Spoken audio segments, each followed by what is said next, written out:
Hey, this is Ted, and I'm over at Jake Danzig's house here in Phoenix, Arizona, just south of there, actually. And Jake has this tremendously cool arcade. So upon entering the kitchen from the garage, you see these really nice signs. Everything's really clean, too. So he has a nice gumball machine, the old Coca-Cola signs, and it kind of looks, nostalgic from the 80s, like the putt-putt golf courses and the different arcades you went to. So I did like his simple selection of gumball machines.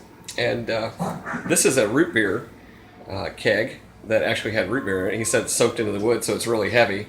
And then he has a phone here, which is awesome, right? So, and let's see, I think that's the one from the Matthew Broderick movie War Games where he spoofed it. So, and then as we make our way back over here, this is cool. So he has a little spearmint gum machine. These are kind of difficult to find in working order. And then he has a full size, this is from the 50s. These are the 10-cent drink machines. And it's in great shape. I mean, this is one of the better shaped machines I've ever seen. And I was in the vending business, so this is pretty good. He also has this jukebox, and it has some features that set itself apart. You can tell the era by some of the features. The aerodynamics and the jet lag is the late 50s, early 60s is aerodynamics. So, and then he has this incredible selection of pens. I'll just kind of pan through the room. And, I mean, it just goes on and on. And he didn't junk up the walls. You see, like, maybe a Coca-Cola sign here and there, or maybe like a pen glass in the window, but it's really clean. And so you see this. He's got the bubble hockey. And I think there's one or two multicades, but the rest are all original. And I mean, cool games like you don't see other places. This is one that I've played in the arcade many times. They actually have this up at another castle in Bothell, Washington. Okay, or Mukilteo. And he has a baby pack machine, and it's in good working order. I'm going to play it next and see like how the ball drops and all that stuff. But I mean, you can see the play fields are really perfect. The control panels are perfect. And Jake's been at this for over 10 years, he was telling me. He relocated about a dozen machines from Kansas City out here when he came to the desert. So, but I think what's cool is that you can see 10 years of work, right? So, Lexan, no scratches. So even the Lexan's clear and the glass is clear on all these machines. And the marquees, you don't see scratches inside of the logos like you see on machines that have been in service, and the glass is good up top. So it's really awesome. He's got a Play Choice tin. And then he's got, let's see, original sized Pac-Mans. This one has a multi-K, but it still looks good, And then he has kick machines. We played the bubble hockey a few minutes ago. I got hustled by Jake. And then, let's see. Yeah, so he's a big superhero fan. He's into Marvel Comics and all that stuff. There we go, a little Spider-Man theme. And then here's some skill shots for 10 cents, right? So this is you see this, Manitou Springs doesn't have this exact one. They have something similar. This is cooler. And you drop the 10 cents in, and then you shoot the Coke bottles down. Kind of cool. Shooting games were big in the 60s, right? Everybody wanted to be the Lone Ranger. And then he has a newer Batman, right? The table's perfect. Along with Judge Dredd. That's cool. And another hockey theme. Yeah, look at that. So hockey's kind of big with some people. We saw it on Eric's video. And he has a Gottlieb Silver Slugger machine, right? Baseball, he likes that. And then the electromechanicals with all the colors, like we didn't have the big laser printing colors back then, so you see a lot of reds, but when you add it with red, white, and blue, it kind of makes it the American style that we're known for. And of course the digital display, right? And as we make our way over here, he has a working, perfect condition Terminator 2 Judgment Day. And then he has the Strikes and Spares. So he likes bowling, likes hockey, and you can see that in his collection. And I play this game is kind of cool. It's called Zombie Raid. And I had never played it. So what's different about this is it has a trigger, right? And then the pump action, actually you pump. And that reloads instead of shooting off screen. So super cool. It was fun. And according to Jake, at the end of the first level, you see your initials that you input before you started the game. on a tombstone at the end. So kind of cool. Here's a cabaret, right? And again, all those games are in immaculate condition, just really good. I did play the Flipper Clown. I played this as a kid.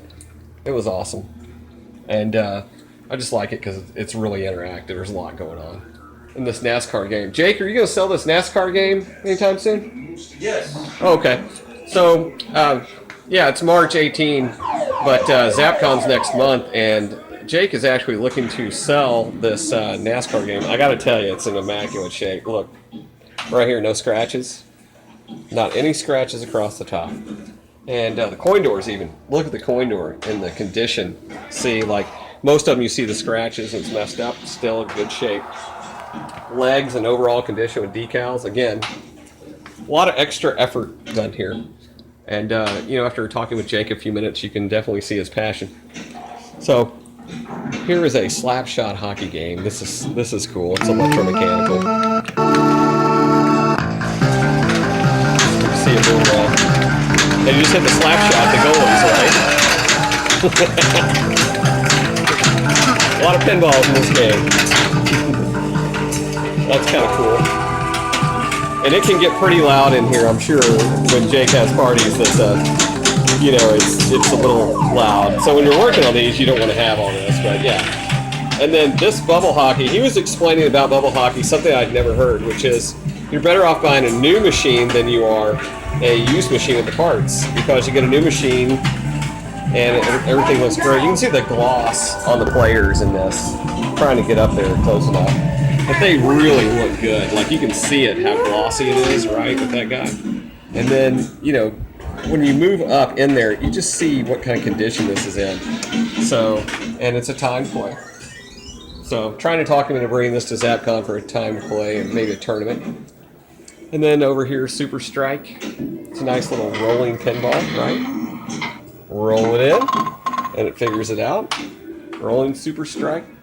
It's not pinball, it's more bowling, is what it is. So, and then Slick Shot. This is kind of cool. So, some people don't like this because of the maintenance, but you can tell there's a pull cue, right?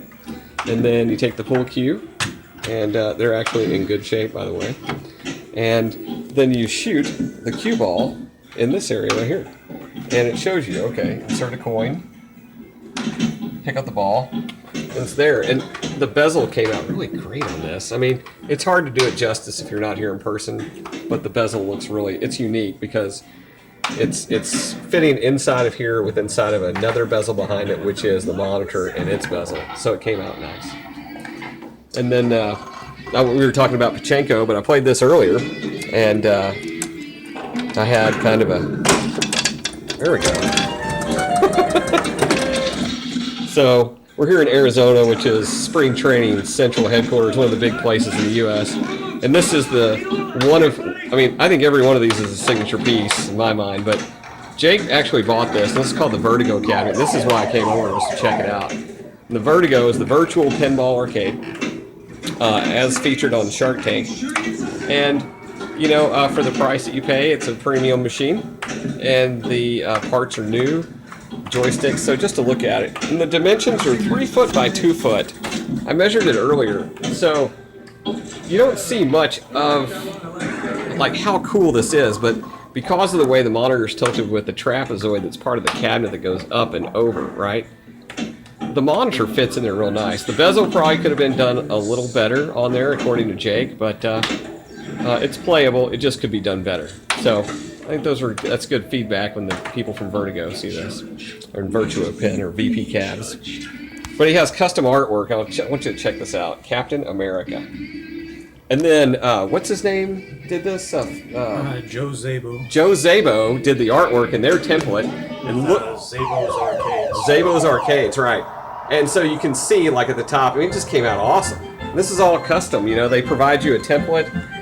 Joe did it for Jake, and he did the Marvel, which is really, I mean, to me, it's just unique. And it's cool. I've messed around with the actual controls, and we played Technician a few minutes ago, so that was cool. Jake also knows everything there is to know about a Play Choice 10.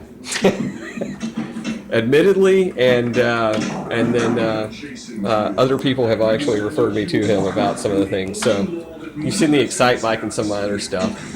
But this game right here is this is an original Donkey Kong Jr., it looks like, or it's close to it. I mean, it is a Nintendo cab. And you can tell the top, I just want to show his work. A lot of these Nintendo cabs are broken on the top, or they have areas where they have to be bondoed. He's finished them. See that? And I think some people who redo machines get by with the minimal. His is really nice. So I mean, he's gone the distance. You know, in the T-molding, you don't see breaks in any of his T-molding. None. None are visible. And I think that's another sign that, you know, extra care has been put into this game room.